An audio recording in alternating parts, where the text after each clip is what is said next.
नमस्कार बंधुरा आज के आमी एक बिस्किटेर रेसिपि आपनादेर काछे शेयर करब।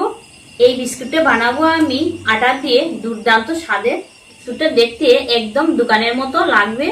যাকে খাওয়াবেন তিনি কিন্তু বুঝতেই পারবেন না যে এটা ঘরে বানানো। তো এই বিস্কুটটা আমি কিভাবে বানাচ্ছি আপনারা কিন্তু পুরো ভিডিওটি দেখতে থাকুন, আশা করি ভীষণ ভালো লাগবে। তাহলে চলুন কাজে লেগে পড়ি। বিস্কুটটি বানানোর জন্য এই পাত্রের মধ্যে আমি 200 গ্রাম আটা নিয়ে নিচ্ছি।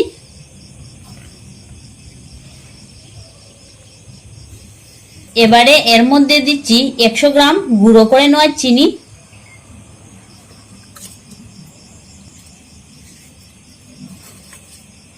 2 টেবিল চামচ সুজি গুঁড়ো করে নেওয়া, আর দিচ্ছি 1 টেবিল চামচ গুঁড়ো দুধ, স্বাদ মতো নুন। উপকরণগুলো ভালো মতো মিশিয়ে নিব।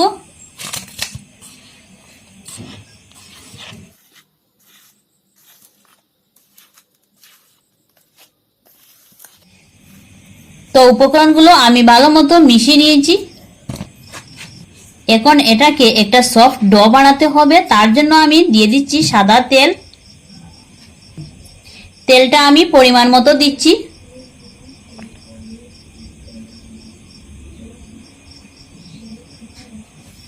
আমি এখানে তেল দিয়েছি, আপনারা চাইলে ঘি বা ডালডা দিয়েও বানাতে পারেন।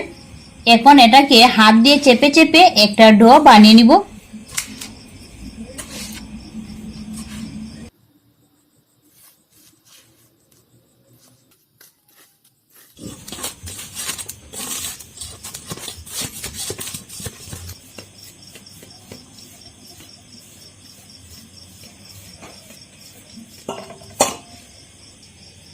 তো ডোটা আমি তৈরি করে নিলাম, আর ঠিক এমনটাই হয়েছে।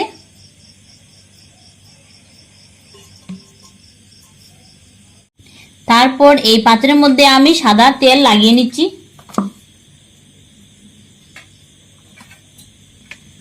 তো তেলটা আমি ভালো মতো লাগিয়ে নিয়েছি।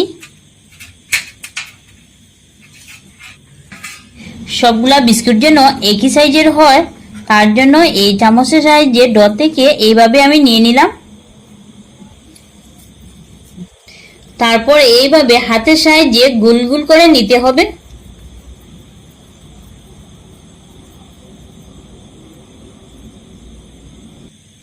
তেল ব্রাশ করে নেওয়া এই পাত্রের মধ্যে রেখে দিচ্ছি।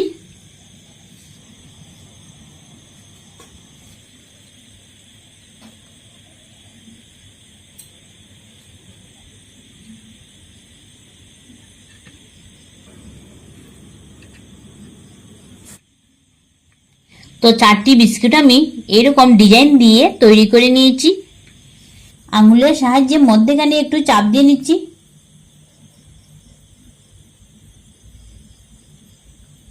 উপর দিক দিয়ে একটি একটি করে বাদাম দিয়ে দিচ্ছি।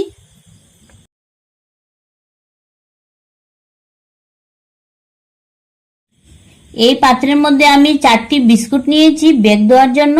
আর নিয়ে নিলে বিস্কুটটি বেক হতে একটির গায়ে আরেকটি লেগে যাবে। প্রথমে এটাকে আমি বেক হওয়ার জন্য বসিয়ে দিব।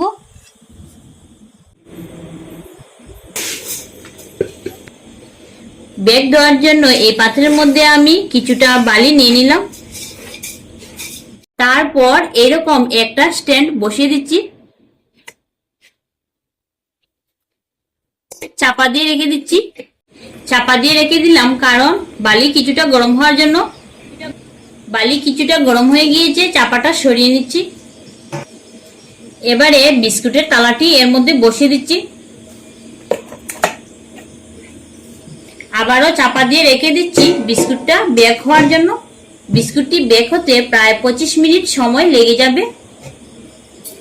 সেটি বেক হতে হতে এদিকে আমি আরেকটি বিস্কুটের পাত্র তৈরি করে নিই।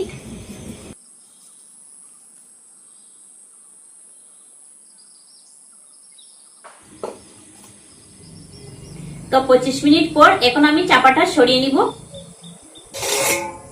তো দেখুন বন্ধুরা, বিস্কুটগুলো বেক কত সুন্দর হয়েছে আর কালারটাও কত সুন্দর এসেছে দেখুন।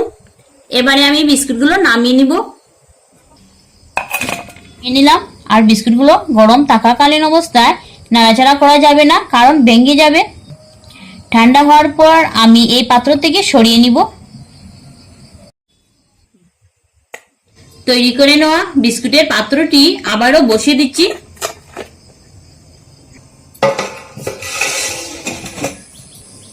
তো এইভাবে আমি সবগুলো বিস্কুট বেগ দিয়ে নামিয়ে নিব।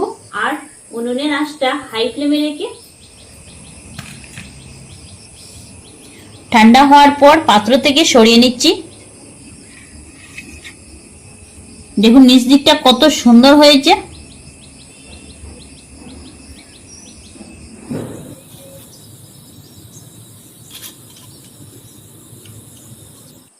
তো সবগুলো বিস্কুট তৈরি করে নিয়েছি।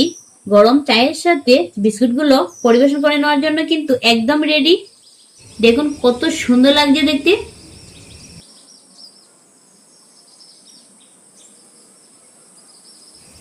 একটা ভেঙে দেখিয়ে দিচ্ছি।